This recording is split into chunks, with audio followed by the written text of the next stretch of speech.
O segundo livro dos Reis, capítulo 5. Naamã, o comandante do exército da Síria, era muito respeitado e estimado pelo rei do seu país porque, por meio de Naamã, o Senhor Deus tinha dado a vitória ao exército dos sírios. Ele era um soldado valente, mas sofria de uma terrível doença da pele. Num dos seus ataques contra Israel, os sírios haviam levado como prisioneira uma menina israelita que ficou sendo escrava da mulher de Naamã. Um dia a menina disse à patroa: Eu gostaria que o meu patrão fosse falar com o profeta que mora em Samaria, pois ele o curaria da sua doença. Então Naamã foi falar com o rei e contou o que a menina tinha dito. E o rei ordenou: Vá falar com o rei de Israel e entregue esta carta a ele. Então Naamã saiu, levando uns 350 quilos de prata e uns 70 quilos de ouro e 10 mudas de roupas finas. A carta que ele levava dizia assim: Esta carta é para apresentar Naamã, que é meu oficial. Eu quero que você o cure. Quando o rei de Israel leu a carta, rasgou as suas roupas em sinal de medo e exclamou: Como é que o rei da Síria quer que eu cure este homem? Será que ele pensa que eu sou Deus e que tenho o poder de dar a vida e de tirá-la? Ele está querendo briga.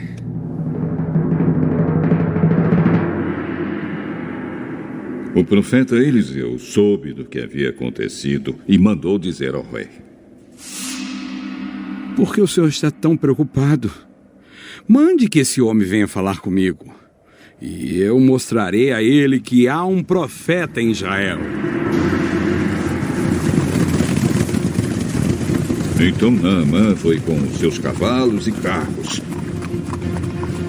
e parou na porta da casa de Eliseu. Eliseu mandou que um empregado saísse e dissesse a ele que fosse se lavar 7 vezes no Rio Jordão, pois assim ficaria completamente curado da sua doença. Mas Naamã ficou muito zangado e disse: Eu pensava que pelo menos o profeta ia sair e falar comigo e que oraria ao Senhor seu Deus e que passaria a mão sobre o lugar doente e me curaria. Além disso, por acaso os rios Abana e Farpar em Damasco não são melhores do que qualquer rio da terra de Israel? Será que eu não poderia me lavar neles e ficar curado? E foi embora, muito bravo.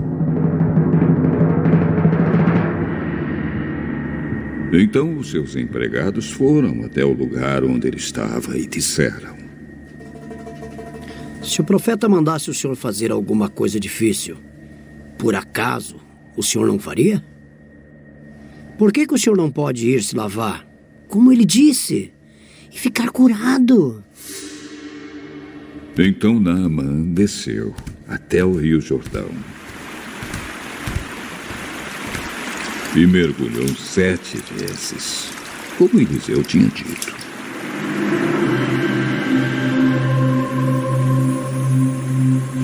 E ficou completamente curado.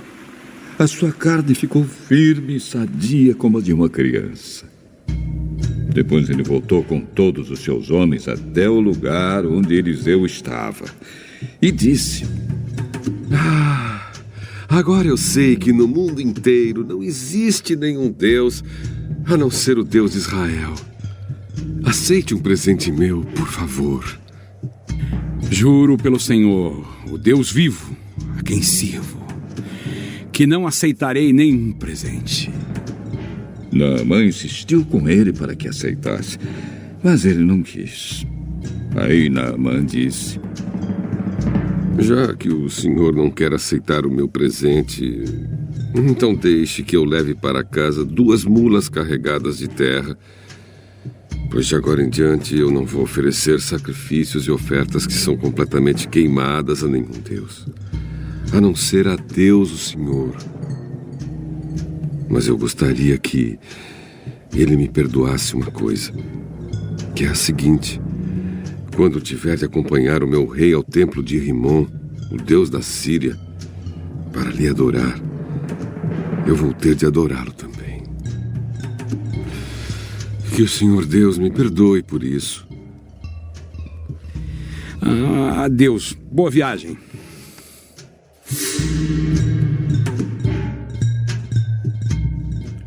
Quando Naamã já estava um pouco longe, Geazi, o empregado de Eliseu, começou a pensar.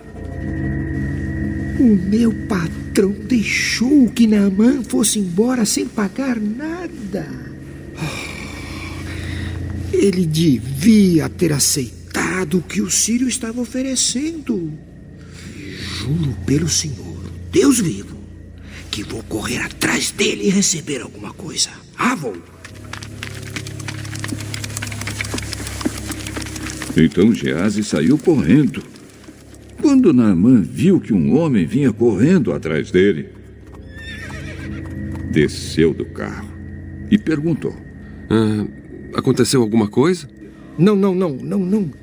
Mas o meu patrão mandou dizer que agora mesmo chegaram 2 membros de um grupo de profetas da região montanhosa de Efraim.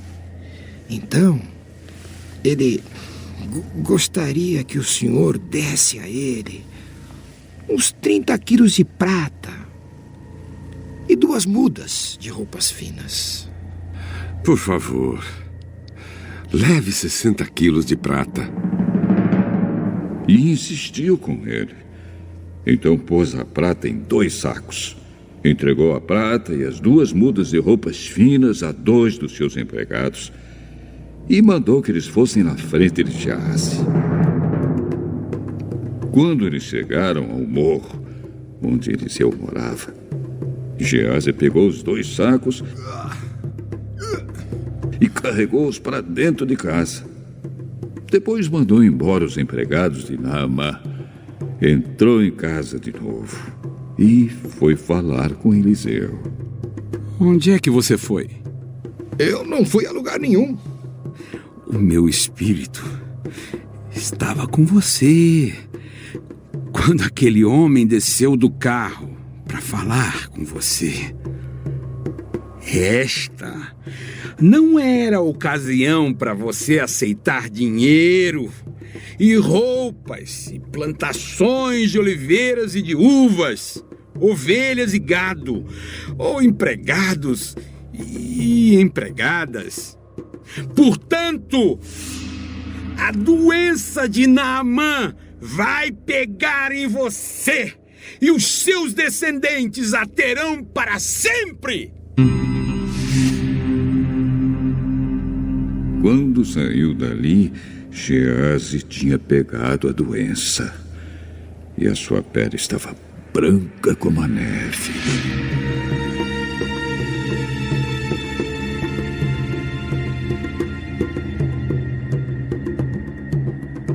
Leitura complementar. Profetas e Reis, capítulo 20. Naamã. E Naamã, chefe do exército do rei da Síria, era um grande homem diante do seu senhor, e de muito respeito, porque por ele o Senhor dera livramento aos sírios, e este era varão homem valoroso, porém leproso. Ben-Hadad, rei da Síria, havia derrotado os exércitos de Israel na batalha em que resultou a morte de Acabe. Desde esse tempo, os sírios tinham mantido contra Israel uma constante guerrilha, e numa de suas incursões levaram prisioneira uma menina que na terra do seu cativeiro ficou ao serviço da mulher de Naamã. Uma escrava distante do lar, esta pequena jovem era, não obstante, uma das testemunhas de Deus, cumprindo inconscientemente o propósito pelo qual Deus havia escolhido Israel como seu povo. Enquanto servia nesse lar pagão, suas simpatias foram despertadas em favor de seu amo. E lembrando os maravilhosos milagres de cura operados por Eliseu, ela disse à sua senhora: Oxalá que o meu senhor estivesse diante do profeta que está em Samaria. Ele o restauraria da sua lepra.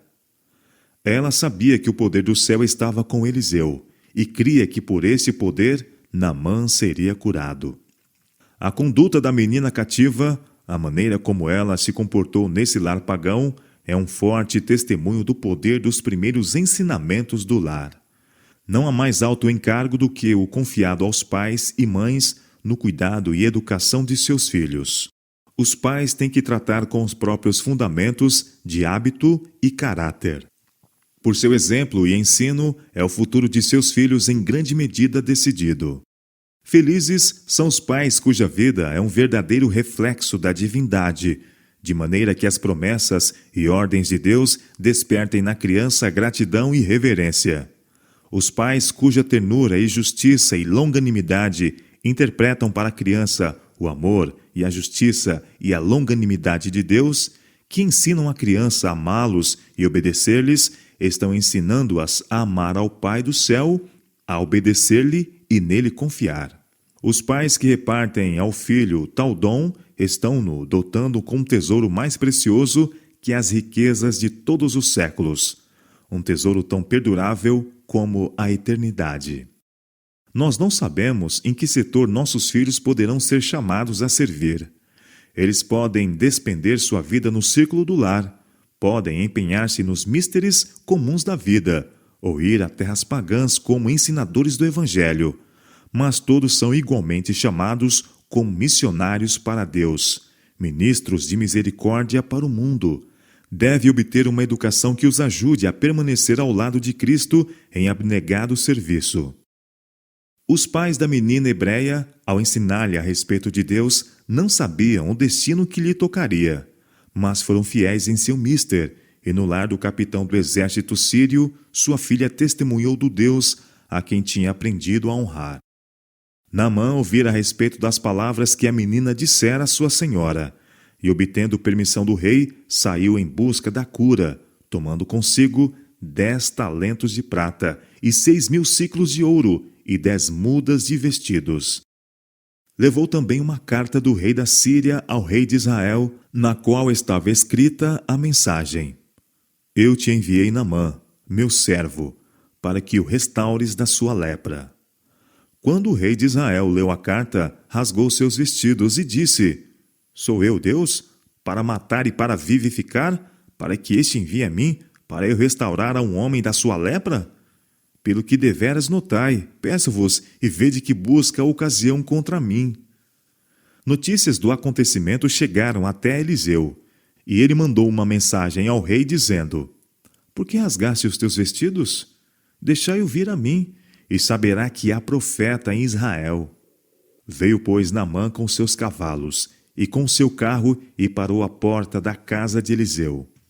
Por intermédio de um mensageiro, o profeta ordenou-lhe: Vai e lava-te 7 vezes no Jordão, e a tua carne te tornará, e ficarás purificado. Naamã havia esperado ver alguma maravilhosa manifestação do poder do céu.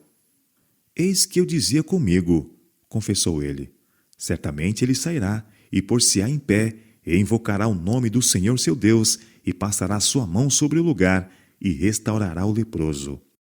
Quando lhe ordenou que se lavasse no Jordão, seu orgulho foi ferido, e em mortificação e desapontamento exclamou: Não são porventura Abana e Farfar, rios de Damasco, melhores do que todas as águas de Israel? Não me poderia eu lavar nelas e ficar purificado? E voltou-se, e se foi com indignação. O orgulhoso espírito de Naamã rebelou-se contra o seguir o caminho indicado por Eliseu. Os rios mencionados pelo capitão sírio eram embelezados por circundantes bosques, e muitos corriam às margens dessas deleitáveis correntes para adorar seus ídolos.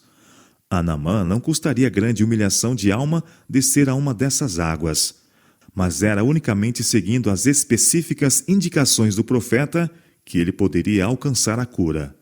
Somente voluntária obediência traria o resultado desejado.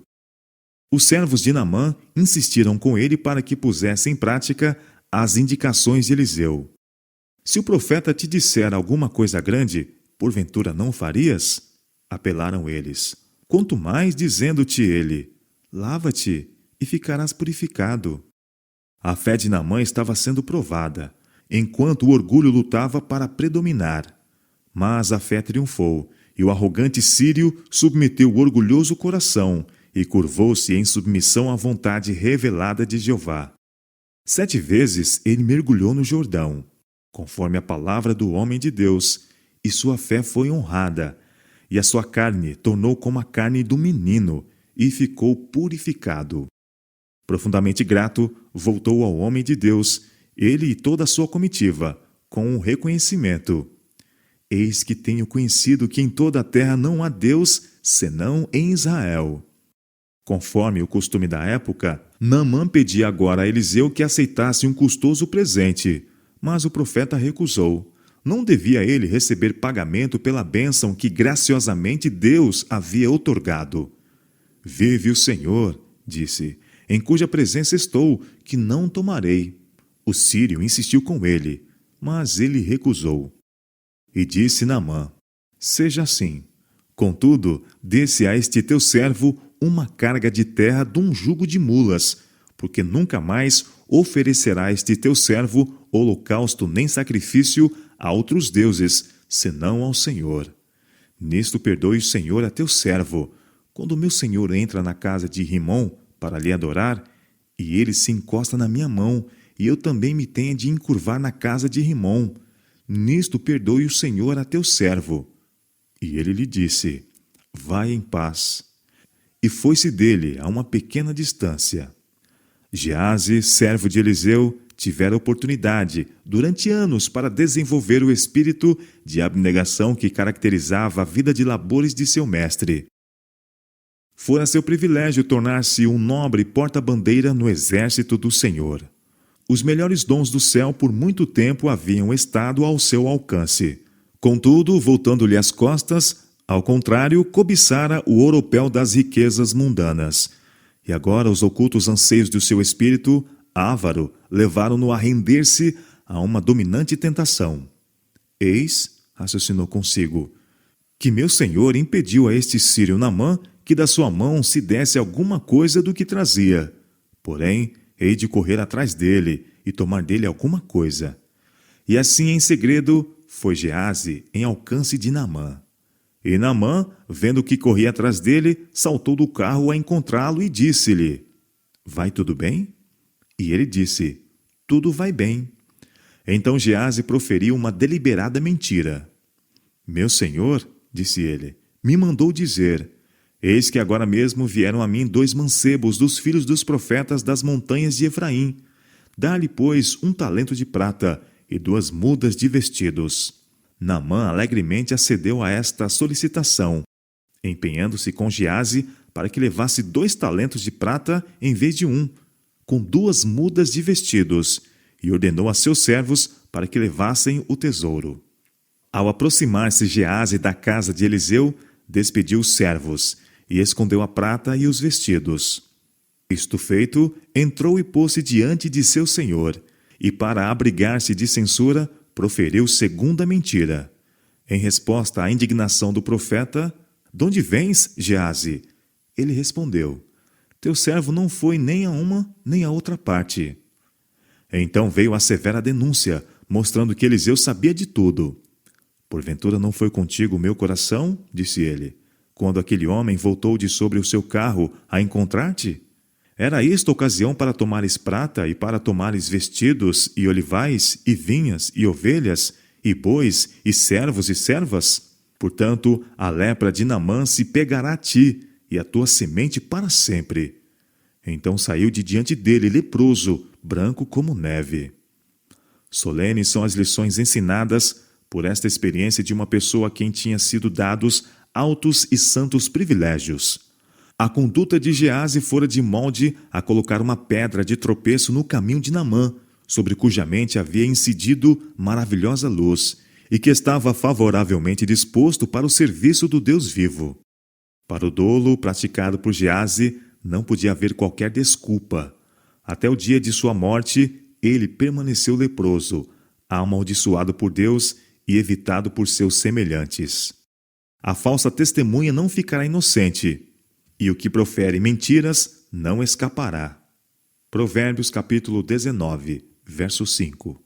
Os homens podem pensar esconder as suas más práticas aos olhos humanos, mas não podem enganar a Deus. Todas as coisas estão nuas e patentes aos olhos daquele com quem temos de tratar. Hebreus capítulo 4, verso 13. Geazi pensava enganar Eliseu, mas Deus revelou a seu profeta as palavras que Geazi havia dito a Naamã, bem como todo o pormenor da cena que tivera lugar entre os dois homens. A verdade é de Deus, o engano, em suas miríades de formas, é de Satanás. E quem quer que de qualquer forma se afaste da linha reta da verdade, está se entregando a si mesmo ao poder de Satanás. Os que têm aprendido de Cristo não se comunicarão com as obras infrutuosas das trevas.